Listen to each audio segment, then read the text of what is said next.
Nah, di sini aja lah Bu. Oke, boleh. Oh baik Bu. Alhamdulillah baik ya. Dari mana tadi? Oh tadi dari bawah Bu. Oh, dari bawah. Ada kelas tadi. Tadi pagi ada Bu, jam 8 lewat sekian Bu. Kamu dari jurusan mana? Saya dari jurusan matematika Bu. Oh, matematika. Iya. Keren. Terus apa? Semester berapa? Semester 2 sekarang. Semester 2 berarti masih baru kan ya? Iya Bu. Kamu kalau boleh tahu, kamu yang kemarin itu ya? Iya Bu. WA Ibu. Yang Iya, chat, iya. ketemu. Siapa nama kamu? Namanya Firman Bu. Firman. Iya Bu. Kamu dapat nomor ibu dari mana? Dari kawan, direkomendasikan dari kawan Bu. Oh, dari kasih kawan. Sebelumnya kamu udah tahu belum siapa nama ibu? Maaf Bu, belum tahu sebelumnya. Jadi ibu perkenalkan ya. Perkenalkan nama ibu Karisa Nadia. Biasa dipanggil Ibu Karisa aja. Ibu Kaisa. Jadi Firman ada apa nih mau ketemu sama ibu? Alasan saya menemui Ibu karena kemarin itu ada banyaknya masalah yang terjadi kan. Contohnya di perkuliahan ini Bu. Jadi minta tanyalah sama kawan-kawan. Mak ini kayak gimana ini? Soalnya persoalan banyak. Jadi mau konsultasi. Direkomendasikanlah sama teman tadi nomor Ibu yang dikasih. Jadi saya cek lah Ibu. Jadi kamu ingin menceritakan masalah kamu hadapi di Iya. perkuliahan ini. Iya Bu. Baik, Firman, terima kasih ya karena telah mau berkonsultasi dengan ibu, karena telah percaya untuk berkonsultasi dengan ibu. Sebelum kita mulai konseling ini, gimana kalau misalnya kita berdoa terlebih dahulu agar konseling ini berjalan lancar? Baik, berdoa dimulai. Berdoa selesai. Nah, Firman sebelumnya udah pernah belum ngelakuin konseling ini? Belum Bu. Oh, belum ya. Kalau misalnya Firman tahu apa itu konseling? Tidak juga Bu. Kalau nggak tahu ya, jadi ibu jelaskan sedikit ya. Kalau misalnya konseling individu itu merupakan suatu layanan dalam bidang konseling yang dilakukan oleh konselor yaitu kakak ibu sendiri dan konseling itu Firman. Nah nanti kita di sini akan berkonseling secara tatap muka untuk menyelesaikan permasalahan. Nah tujuan kita untuk melakukan konseling ini agar Firman itu mengenali diri Firman sendiri, agar Firman mengenali permasalahan yang Firman hadapi, dan juga agar kita tuh bisa bersama-sama mencari jalan keluar untuk masalah yang Firman hadapi. Dan juga proses konseling ini sederhana aja kok Firman. Nanti Firman ceritain aja apa yang Firman rasakan, apa yang mengganggu Firman akhir-akhir ini. Nah nanti ibu akan sekali-sekali mendengarkan dan bertanya kepada Firman untuk mengetahui permasalahan Firman lebih dalam. Nah nanti kita sama-sama nih cari jalan keluarnya untuk permasalahan Firman. Nah gimana sampai sini Firman paham? Paham. Nah ibu harap Firman datang ke sini secara sukarela ya, tidak ada paksaan dari siapapun kan? Iya Bu. Dan juga untuk memastikan Firman nyaman di sini, Firman tenang aja, ibu akan menceritain kok apa yang Firman rasa, apa yang Firman bilang kepada ibu, kepada siapapun itu tanpa singgung Firman. Jadi Firman nanti enjoy di dalam cerita. Dan juga semakin Firman terbuka sama ibu, semakin ibu tahu masalah Firman lebih dalam, nanti semakin bisa kita menyelesaikan permasalahan itu. Terus ini Firman paham? Oke, jadi bisa nggak Firman ulangi lagi apa itu konseling individual? Amat yang dapat Firman pahami dari penjelasan tentang konseling itu tadi ialah yang pertama salah satunya penyelesaian masalah terhadap apa yang diderita, apa yang dialami oleh mahasiswa tersebut. Mungkin selanjutnya solusi dari masalah tersebut, dan mungkin ada beberapa faktor-faktor lain. Contohnya bagaimana langkah ke depannya dalam menghadapi atau memperbaiki diri dari masalah tersebut. Itu yang dapat Firman pahami. Baik, berarti Firman udah paham ya tentang gimana prosesnya, apa itu konseling. Nah, gimana? Ada mau ditanya lagi atau ada yang masih ragu? Mungkin sejauh ini belum ada yang Jadi udah bisa ya kita untuk lanjut. bisa. Oke, baik. Boleh Firman ceritakan apa yang ingin Firman ceritakan kepada ibu, apa yang Firman rasakan?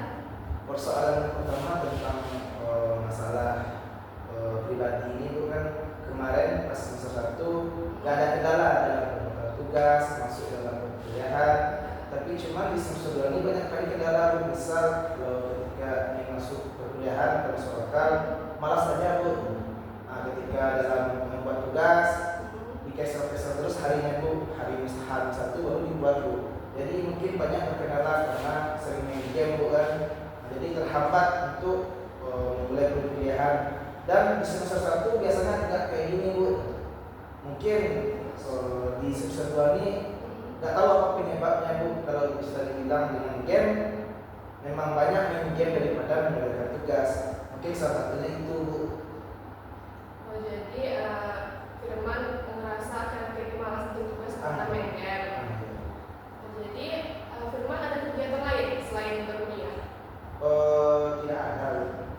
Hanya sekedar main-main saja, tidak ada. Selesai perkuliahan tidak ada kegiatan yang lain. Lalu setelah pulang kuliah Firman biasanya ngapain? Biasanya pulang ke rumah langsung taruh tas dan melakukan aktivitas lain. Cuman kendalanya di game ini Bu. Padahal bisa kita lakukan kegiatan yang lain kan. Kalau olahraga bisa kan. Jadi banyak keasikan habis waktu itu dengan bermain game Bu. Di situ kendala yang sekarang ini coba saya selesaikan Bu. Kalau aktivitas lainnya tadi seperti apa tuh aktivitasnya? Yang lain mungkin seperti main bola Bu, atau futsal, mungkin lain sebagainya Bu. Banyak yang terhambat karena itu Bu. Dulu sering aktivitas lain adalah beberapa kegiatan yang menutupi ya. Nah, cuman sekarang ini memang nggak ada lagi Bu, hanya bermain game. Terkadang pulang dari kuliah main game sampai larut malam, kayak kondisi tidur atau jam tidur terganggu Bu. Jadi bangun pagi kadang jam 5, terus itulah yang membuat saya malas untuk pergi ke kuliah Bu. Jadi Egi merasa malas pergi ke kuliah karena sering begadang karena main game. Nah, ya. Oke. Jadi kalau misalnya Egi tapi itu tetap kerjakan tugasnya atau enggak? Enggak, Enggak. karena main game tadi. Oh, enggak ya. Jadi kayak misal hari ini buat tugas, jadi cancel terus, besok lah, akhirnya nggak jadi buat. Apa yang dirasain kalau misalnya Egi itu nggak bikin tugas? Kalau yang pertama misal, karena apa? Karena di hari memang bisa kita buat tugas, tetapi nggak kerjakan. Jatuhnya di hari H1 kita banyak tugas-tugas itu yang nggak dikerjakan. Contohnya bab 1, bab 2 bisa kita kerjakan di hari ini. Cuman di H1 otomatis semua yang Firman buat nggak kerja. Itulah kendala. Ibaratnya karena lalai tugas ini dampaknya sangat buruk. Apa dampaknya bagi Egi? Yang pertama untuk dosen nilai rendah. Terus kalau yang lanjutnya untuk saya sendiri, ketika saya memasuki perkuliahan, saya nggak paham materi yang disampaikan karena saya akan ulang dari awal. Dan seterusnya bagi yang dosen lagi, terus otomatis nilai saya rendah, yang saya kena, otomatis saya ulang. Takutnya itu berdampak bagi saya dan keluarga. Makanya pada sebab itu yang mau saya kondisikan sama itu. Jadi kalau misalnya ada tugas kelompok ini gimana? Firman kalau biasa tugas kelompok itu di tempat-tempat kos atau di luar tempat di rumah Bu. Kayak misalkan di kos dibuat, nggak di rumah dibuat Bu. Soalnya kan ini kan ulang, nggak tinggal di kos. Jadi di kos dari rumah langsung ke kos, buat di kos sama-sama dengan niat memang untuk buat tugas. Cuman ada mungkin beberapa dari kawan yang banyak itu kan yang di bawah santai aja, enjoy. Sedangkan kita penting di hari itu, di bawah harus cinta, di bawah main game. Situlah kendala itu. Jadi berarti Egi terpengaruh juga ya ikut bermain game pas kerja kelompok itu. Iya. Berarti tadi kan udah banyak tugas kelompok sama-sama, tapi Egi terpengaruh. Tugas itu selesai nggak kalau bisa dikerjain kelompok kayak gitu? Beberapa kali kos tuh ada yang selesai Bu, cuma ada beberapa pula yang nggak selesai. Nyatanya pergi ngomong waktu aja di situ. Karena bermain game aja ya. Jadi kan Ananda bilang tadi kalau misalnya Ananda berpulang kan, Iya Bu. gimana rumah Ananda? Dari sini sekitar 20 menit paling lama. Berarti tinggal sama orang tua kan? Tinggal sama orang tua. Apa tanggapan orang tua Ananda kalau misalnya Ananda nggak kuliah? Kalau sekarang kan orang tua nggak tahu saya kayak gini Bu. Cuman beliau hanya tahunya saya rajin karena saya pergi ke kampus dulu. Cuman kadang tiba di tempat kawan dulu nggak jadi ke kampus. Apa itu biasanya kalau misalnya ke tempat kawan? Palingan ke tempat kawan tadi dikarenakan kan malam saya minggu Bu. Jadi kan ngantuk. Jadi pergilah ke kos tempat kawan kan tidur di situ. Di situ. Setelah kita yang kuliah hari ini kan pulangnya jam 3, baru pulang jam 3 baru balik ke rumah. Jadi di hari itu kadang kuliah sehari pun kadang kuliah Bu. Jadi orang tua Ananda nggak tahu nih kalau misalnya Ananda tuh jarang untuk masuk ke Nggak kelas. tahu Bu. Taunya dia saya rajin aja ke kampus. Kalau misalnya terkait nilai Ananda gimana? Kalau nilai kan semester 2 ini kan belum keluar Bu. Jadi semester 1 kemarin itu bagus nilainya Bu karena saya rajin. Cuma di semester 2 ini nggak tahu kayak apakah bagus nilainya apa enggak, kayak gitu mungkin Bu. Baik, menurut Ananda, orang tua Ananda kalau misalnya mengetahui sifat Ananda ini gimana?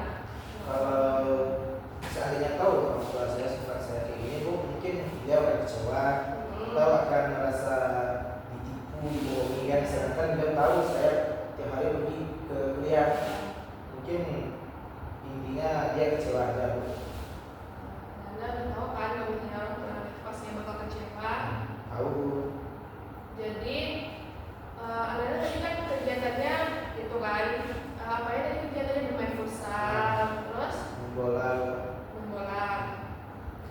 Menurut Ananda mana nih yang paling utama dulu, mengerjakan tugas atau bermain bola atau kegiatan yang lain?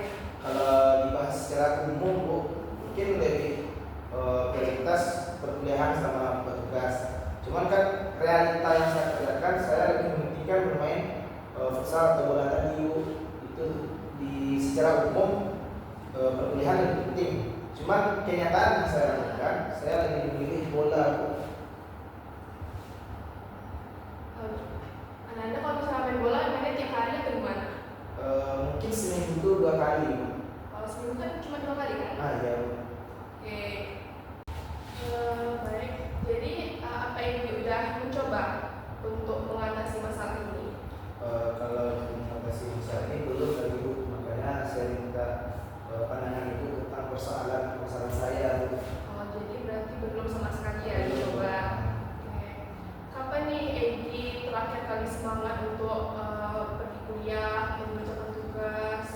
Mungkin terakhir kali 2 bulan atau 1 bulan yang lalu Bu. Karena ketika kita melaksanakan perkuliahan dan tugas-tugas dibuat, ketika kita selesai melaksanakan tugas tersebut, kita kan merasa nggak ada beban. Ya. Tapi kalau sekiranya kita lalai dalam membuat tugas kan menjadi menumpuk. Jadi kayak banyaknya hambatan atau kendala-kendala, misal mau melaksanakan inilah, mau tugas banyak, karena itulah tugas belum mengerjakan. Mungkin itu yang menjadi kendala dan mungkin enaknya terasa tugas tepat waktu itu mungkin 2 bulan atau sebulan yang lalu. Itu masih yang rajin-rajin Iya. ya. Apa Egy ada gitu hal yang bikin Egy termotivasi atau bikin Egy semangat lagi untuk bikin tugas atau bikin kuliah? Untuk motivasi untuk melakukan perkuliahan dulu karena itu sudah orang tua aku biar diubahlah nasib di rumah. Karena ini banyak kan di rumah kan orang-orang yang hidup petani kan, mana tahu karena anaknya ikut kuliah dia berhasil, dan lain sebagainya. Mungkin itu motivasi pertama saya untuk melaksanakan perkuliahan. Berarti awalnya berarti kan tadi Egy bilang pada disuruh kan sama Awalnya iya Bu. berarti sebelum itu Egy itu ya ada niatan memang mau kuliah apa enggak? Sebelum disuruh sama orang tua, mungkin sebelumnya nggak ada niat untuk kuliah, umumnya kerja langsung kan. Cuma dilihat dari kendala yang terjadi pada saat ini, banyak orang-orang yang memulai pekerjaan, contohnya pergi merantau, sedangkan banyak orang di kampung itu balik dari rantau tersebut, dan masa iya kita yang baru tamat sekolah langsung pergi merantau dengan pengalaman yang minim. Takutnya nanti percuma sia-sia. Oleh sebab itu maka orang tua menyuruh lanjut aja lah kuliah dulu. Kalau memang nggak tamat kuliah, kalau ingin bekerja bisa bekerja. Mungkin itu faktor utama dan permasalahan di masa tersebut. Apa yang Egi rasain pas ketika Egi disuruh kuliah itu? Egi terima atau enggak awalnya? Awalnya mungkin terpaksa kan, cuman kan seiring berjalannya waktu kan banyak teman-teman yang beda-beda lah kepribadiannya, ada yang asing, ada yang gini, ada yang begitu. Mungkin itulah yang membuat saya termotivasi untuk berkuliah karena sikap-sikap dari teman-teman tadi, karena macam-macam. Jadi ada aja kegiatan yang dilakukan di perkuliahan tersebut. Karena pandangan saya perkuliahan dulu hanya sekedar pulang pergi dari rumah, masuk presentasi, masuk pulang, dan ternyata tidak. Kenyataannya ketika kita telah selesai melaksanakan perkuliahan, kita bisa melakukan aktivitas lain, misal membaca buku di perpus atau yang lain sebagainya. Mungkin itulah yang terjadi. Kalau misalnya mengenai jurusan, Egi juga disuruh jurusan masuk PAI ini atau atas keinginan Egi? Kalau jurusan disuruh Bu. Awalnya kan kalau mengajar perkuliahan Egi memilih hukum keluarga. Cuman banyak dari orang tua atau sanak saudara yang menyuruh PAI aja. Karena kuliah di PAI kan banyak dulu. Misal contoh yang pertama ada fikih, ada usul fikih, ada fikih usul fikih, ada aturan hadis dan lain sebagainya. Karena di situ kan lowongan kerja yang kita lihat saat ini Bu, ketika kita memilih satu jurusan misalnya matematika kan jatuhnya nanti jadi guru matematika saja. Kita pilih hukum keluarga kan itu kan banyak yang jatuhnya lainnya ke KUA atau lain sebagainya. Sedangkan di tempat saya Bu, atau di kampung ruang lingkup untuk mencari pekerjaan untuk hukum keluarga sedikit Bu, minim. Jadi oleh sebab itu maka disuruh orang tua belajar PAI, dan lama-lama karena di PAI ada jurusan yang menarik menurut saya karena di situ kita mempelajari banyak hal atau persoalan-persoalan ibadah lainnya mungkin belajar. Oke, berarti bagus sekali ya ini karena sudah mempertimbangkan banyak hal untuk masuk kuliah ini, udah mau masuk jurusan ini. Berarti Egi enjoy lah ya menjalankannya sebenarnya, cuma karena terhalang lama saja. Oke, baik. Jadi menurut Egi punya hobi gitu, misalnya kalau bisa mendengarkan musik atau yang lain? Hobi mungkin nggak ada, cuman hanya main game tadi. Main game aja. Main game aja. Strategi Egi kedepannya agar Egi itu nggak malas lagi. Yang pertama mungkin mengurangi cara kita berkawan dengan teman-teman atau memilih teman Bu. Karena kan faktor yang tadi itu kan awalnya teman sama ini dia rajin kan, jadi otomatis kita keluar rajin. Jadi kenalah teman-teman ini yang otomatis dia santai. Kalau bertugas ya buat, kalau enggak ya enggak kan. Jadi otomatis karena hal tersebut saya lebih mementingkan yang ikut teman yang sering bermain game kan. Kan kalau sekiranya kita bermain game itu kan nggak bosan Bu. Kayak banyak lah game-game yang bisa kita main. Cuman kalau seandainya kita bertugas, sebentar bertugas udah letih, udah bosan kan, udah ngantuk. Mungkin disitulah titiknya Bu. Terus ada lagi strateginya? Mungkin strateginya bisa mengolah waktu dengan baik mungkin Bu. Diluangkan waktu misal dari jam segini kan pola tugas, di jam segini kalau main game atau jam misal sudah jam 9 atau jam 10 malam tidur, kemudian mungkin prioritasnya untuk waktu. Itu saja. Mungkin itu saja gambaran dari saya. Bagus sekali Egi, betul yang Egi bilang itu strateginya juga bagus, yaitu dengan pada saatnya kita memilih teman agar kita mendapatkan hal yang positif juga dari teman-teman itu dan juga mengangkat yang Egi pikirkan. Coba Anda pikirkan gimana rasanya itu ketenangan hati karena atau kelegaan hati karena sudah menyelesaikan tugas dan Anda sudah memiliki banyak waktu luang. Dari banyak waktu luang itu Anda bisa memanfaatkan misalnya untuk sebagai reward lah untuk Ananda karena sudah mengerjakan tugas bisa bermain game. Tapi bermain game itu juga bukan yang kayak apa namanya itu yang diprioritaskan mengerjakan tugas terlebih dahulu. Ya pastinya kalau misalnya kita sudah mengerjakan tugas pasti rasanya lebih tenang kan. Dan juga coba Anda pikirkan gimana bangganya orang tua Anda kalau misalnya Anda itu sudah disiplin dalam berkuliah, dalam bekerja, dan juga mendapatkan hasil yang bagus. Nah, dan juga kalau misalnya itu harus dalam berkuliah ini itu harus bersungguh-sungguh karena ini kan juga karena orang tua juga kan, karena orang tua kita juga bekerja untuk kita. Gimana bisa ngatur waktu, jangan pernah larut dalam permainan game. Boleh kok kita bermain game, boleh kok itu sebagai bentuk refreshing bagi diri kita sendiri. Tapi ya itu jangan berkelanjutan, tahu waktu. Ada masa kita bikin tugas, ada masa kita kuliah, ada juga masa kita itu untuk bermain game, bermain dengan teman-teman, juga bisa dengan teman-teman. Dan juga itu, Egi jangan gampang terpengaruh dengan teman-teman Egi. Yang mungkin kalau misalnya teman Egi dia nggak mau berkuliah atau misalnya malas karena ngantuk karena main game malam, nah Egi jangan sampai terpengaruh juga. Kayak jangan berpikirkan itu, pikirkan misalnya hal yang menjadi motivasi Egi yaitu orang tua kan, pikirkan gimana orang tua menguliahkan Egi ke sini. Dari proses tersulitnya tadi, apa nih pemahaman Egi yang didapatkan dari kita melakukan konseling tadi? Mungkin sepanjang yang dijelaskan tadi, mungkin ini Anda akan mengambil kesimpulannya sedikit. Yang pertama tentang bagaimana cara kita untuk membagi-bagi waktu dan cara kita untuk memilih-pilih antara teman yang baik, mana teman yang bisa kita membuat keburukan atau yang baik, memilih yang baik.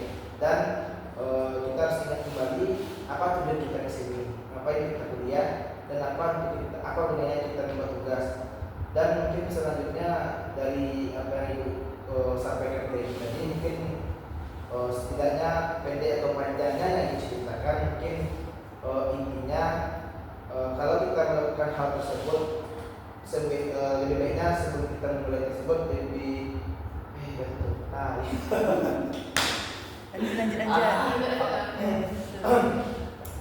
kesimpulan dari yang ceritakan tadi atau hasil diskusi kita tadi tentang pembahasan permasalahan saya tadi, yang pertama alangkah baiknya kita bisa membagi waktu, mana yang bisa kita prioritaskan dan mana hanya sebagai kendala atau reward tadi. Ketika kita melaksanakan atau membuat tugas yang banyak tadi dengan tepat waktu, otomatis kita harus mengasih diri kita pencapaian, misal bermain game, hasil dari setelah mengerjakan tugas tadi. Dan selanjutnya mungkin ketika kita melaksanakan perbuatan atau perilaku, alangkah baiknya kita harus menilai salah dan baiknya. Misal kalau kita kerjakan ini, apa dampaknya? Kita kerjakan itu, apa dampaknya? Mungkin sekian yang dapat saya pahami dari perbincangan dari Ibu tadi. Nah iya, bagus sekali Egi. Berarti Egi udah paham ya apa dari proses konseling tadi. Nah apa nih yang Egi rasakan setelah ngelakuin konseling? Banyak dan sedikitnya mungkin saya termotivasi dari kata-kata Ibu tadi. Dan untuk selanjutnya mungkin ada pengaruh. Selama ini kan saya hanya memendam permasalahan saya sendiri, tidak menyampaikan ke orang lain, dan dampaknya sangat buruk bagi saya. Otomatis setelah saya menceritakan ke Ibu, sedikit banyaknya Ibu sudah memberikan motivasi dan penyelesaian masalah terhadap apa permasalahan saya, dan mungkin yang lainnya tentang bagaimana membagi waktu tadi. Mungkin sekian saja saya. Baik, alhamdulillah Ibu juga ikut senang akhirnya kalau misalnya Ibu udah lega dan termotivasi karena telah melakukan konseling ini. Nah apa nih kedepan yang akan Egi lakukan untuk masalah ini? Mungkin kedepan yang saya lakukan jarang-jarang bermain game yang pertama, karena persoalan kita tadi kan bermain game buat saya malas. Mungkin selanjutnya ingat tujuan saya kesini mau apa, atau hanya mau bermain, atau mengubah masa depan, atau hanya belajar. Dan mungkin selanjutnya yang inti dari permasalahan tadi, ialah membagi waktu mungkin itu saja itu tujuan atau langkah ke depannya. Bagus sekali. Kapan nih kira-kira Ibu mau berubah, ngelakuin perubahan ini? Kalau bisa Bu, mungkin dari sekarang Bu, cuman kalau seandainya langsung mungkin tidak bisa Bu, cuman alangkah baiknya berangsur-angsur dulu baru bisa. Ya, lebih baik, lebih cepat lebih baik ya kita melakukan perubahan ini. Oke, jadi Egi maunya nanti jadi Ibu kapan nih menerima kabar dari Egi tentang perubahan Egi ini? Mau konseling selanjutnya atau lewat via telepon saja? Mungkin konseling selanjutnya Bu. Soalnya kan kalau seandainya bisa kita chattingan atau kontakkan di WA kan nggak efisien gitu. Jadi mungkin banyak yang nggak tersampaikan. Mungkin alangkah baiknya mungkin lihat perubahannya dalam waktu 2 minggu lagi. Berarti 2 minggu lagi ya? 2 minggu atau 3 minggu atau sebulan lah paling lama. Jadi apakah ada perubahan tentang sikap saya tadi Bu, atau bagaimana selanjutnya, atau kan masih sama Bu? Oke, nanti hubungi aja Ibu kapan kita akan melakukan konseling dan kita akan mengatur lagi pertemuan kita selanjutnya. Oke, baik, terima kasih ya Egi sudah mau berkonseling dengan Ibu. Terima kasih, semoga apa yang kita diskusikan hari ini semoga bisa Egi terapkan, karena kita tadi memulai dengan doa, kita akan juga dengan doa. Mungkin sebelumnya terima kasih kepada Ibu telah memperbolehkan saya bertanya, dan saya sangat berterima kasih lagi karena dengan bercerita saya tadi kepada Ibu memberikan arahan atau penyelesaian masalah dan bagaimana cara menghadapi masalah-masalah selanjutnya. Mungkin sekian saja, saya berterima kasih lagi kepada Ibu.